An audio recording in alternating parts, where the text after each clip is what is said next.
Radiation. What is it? Why is it so deadly? And how does it kill? Radiation is an invisible force of absolute destruction. It's a silent predator that seeps through flesh, bone, and organic matter without warning or mercy. It's comprised of deadly particles, unleashed from the heart of unstable atoms, tearing through the delicate fabric of life at the smallest scales. It shreds DNA, cripples cells, and seeds chaos within living bodies, all while remaining unseen and unstoppable. It's a faceless weapon, a poison without taste, a force of nature that punishes without passion or purpose, leaving sickness, decay, and death in its wake, long after its presence has faded. It does not rage, it does not think, it simply destroys. You can't see it, you can't smell it, it doesn't make a sound, and yet it has the power to destroy a human being from the inside out. Slowly, silently, and most of the time, in a gruesome and inhuman way. Simply put, it's a brutal death for anyone who is unfortunate enough to have been afflicted with a lethal dose. We associate radioactivity with glowing green slime, post-apocalyptic wastelands, and the origin stories of superheroes. But behind the fiction lies a very real and very lethal phenomenon. Radiation is not just dangerous, it's one of the most merciless forces in the natural world. And understanding how it kills reveals just how vulnerable we really are to this invisible killer. At its core, radioactivity is a product of atomic instability.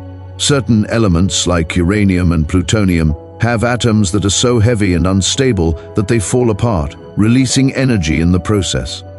That energy comes in different forms: alpha particles, beta particles, and gamma rays. All of them are forms of ionizing radiation, capable of tearing through matter and ripping away electrons from their atoms. If that matter happens to be human tissue, the damage is immediate and sometimes irreversible. Radiation doesn't need a dramatic entrance to begin its work. It can seep into the body in several ways. Larger alpha particles cannot penetrate the skin and need to get inside you through inhalation, consumption, or through a wound. Beta particles are faster, lighter, and deadlier in a different way. They are high-energy electrons or positrons ejected from a decaying atom. Unlike alpha particles, beta particles can penetrate deeper, slicing through layers of skin and muscle. Then there's gamma rays, the most terrifying radiation of all. They are not particles, but rather pure electromagnetic energy, unleashed with unimaginable power. Gamma rays have no mass and no charge, and because of that, they can pass straight through almost anything, even solid concrete. Inside the human body, gamma rays become invisible ghosts of mass destruction. They ionize atoms as they go, slicing through DNA, warping cells, and causing deep, invisible injuries that spread across multiple organs at once. You could be bombarded with gamma radiation, walk away feeling fine, and days or weeks later, watch your body unravel from the inside out. In the aftermath of nuclear accidents, radioactive dust settles into the air and onto the ground, clinging to plants, animals, and water. Once inside the body, radioactive particles become internal assassins, emitting energy from within and targeting surrounding cells with relentless precision. Inside the body, radiation is not just energy, it's chaos. When it strikes a cell, it can punch holes in DNA, shred molecular bonds, and produce chemical byproducts known as free radicals. These are like tiny biochemical bombs that detonate within the cell, breaking down vital structures and triggering a cascade of destruction. Cells may attempt to repair themselves, but if the damage is too extensive, or if the repair goes wrong, mutations occur.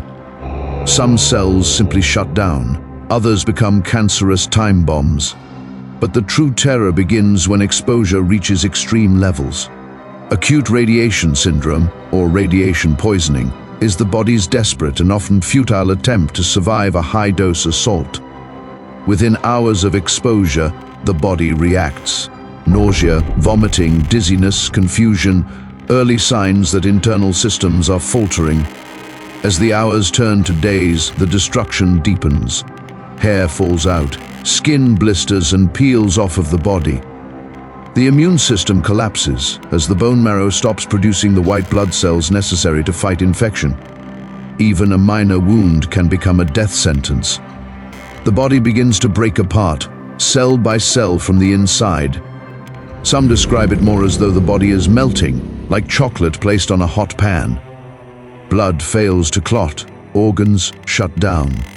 It's a brutal and painful death that reaps its damage gradually, in an almost sadistic, calm yet violent way, mere days after exposure. The body simply cannot maintain its own basic internal systems as the radiation melts the vital organs at the cellular level. This isn't science fiction. It's what happened to the workers and first responders at the Chernobyl nuclear power plant disaster. The same fate befell those in the Hiroshima and Nagasaki nuclear explosions at the end of World War II in 1945. It's what happens anytime the human body is exposed to more radiation than it can withstand. And even when the victims survive the initial storm, radiation leaves its scars that last a lifetime. Survivors of high-dose exposure live under the shadow of cancer. Cells that didn't die may have mutated, their DNA twisted into corrupted patterns that can ignite tumors decades later. Children born near radiation zones often suffer from genetic defects. Thyroid cancers, leukemia, and other malignancies skyrocket in populations exposed to nuclear fallout. Radiation's cruelty lies not only in its immediate devastation, but in its ability to linger, mutate, and return to reap further pain on its victims well into the future. What's even more haunting is that we've learned to harness this deadly force for both destruction and healing. The same radiation that can obliterate a human body is also used to treat cancer. In carefully controlled doses, directed with surgical precision, radiation therapy targets malignant cells and destroys them. It's a double-edged sword. When managed by human hands, radioactivity becomes a tool. When unleashed without control, it becomes a deadly plague, killing in the most cruel and unapologetic way. This paradox defines our relationship with radiation. It is both savior and executioner. It powers our cities and arms our deadliest weapons. It can cure a patient or even level the largest of cities in seconds. And while we've built barriers, shields, and protocols to contain it, the threat remains. A reactor meltdown, a terrorist's dirty bomb, or a mistake in a research lab. Any of these can turn this invisible menace into an unstoppable killer. We live in a world shaped by radiation. It pours down from the sun, it sleeps in the soil, it's locked inside machines designed to control it. But it is never truly tame. And that is the chilling reality. Radioactivity doesn't need to roar to be deadly. Its silence is what makes it so terrifying.